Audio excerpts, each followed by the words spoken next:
Good afternoon. Hello guys. Good afternoon. Ang gandang araw sa inyo lahat. Ang bilis ng panahon. Ang Pasko ng pagkabuhay ngayon. Kain tayo? Pipino? Nangat-ngat ko yung pipino. Masasabi ko ngayon na ating lahat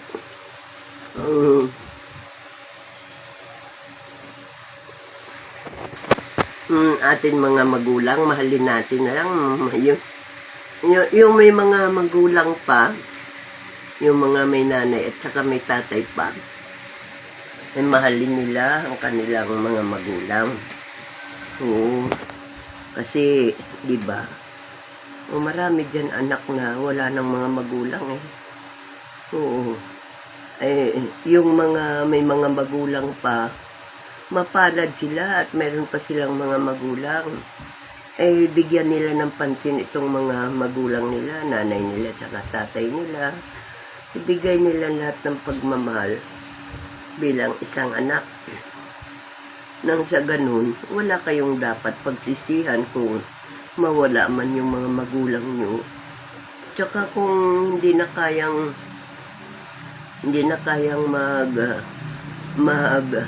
trabaho, hindi na kayang magsilbi pa sa inyo, ay di hayaan nyo na lang na dyan na lang ninyo alagaan sa loob ng inyong bahay. Wag nang ibigay sa mga old age. Kawawa naman. Wala silang kasama doon, kundi katulad din nilang matatanda na rin. Ikaw man, ilayo ka sa mga pamilya mo at sa mga mahal mo sa buhay, di ba malulungkot ka rin?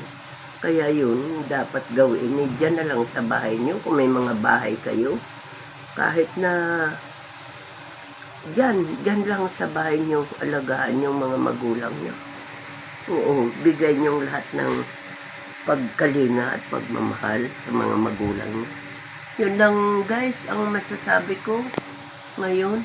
Oo, kasi alam mo, yung nag-aalaga sa mga magulang, mapalad na mga anak yun. At saka, mahal sila ng mahal na Panginoon. Kasi marunong silang lumingon sa pinanggalingan. Oo, kasi inalagaan din naman tayo nung maliliit pa tayo hanggang sa lumaki. Kaya yun na lang. Wala na akong masasabi pang iba. At saka nakaraos na naman ang lahat ng araw sa atin.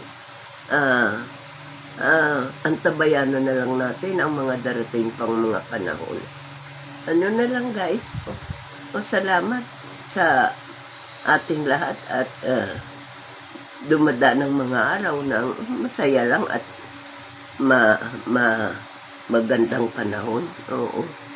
Masasabi ko sa inyo guys.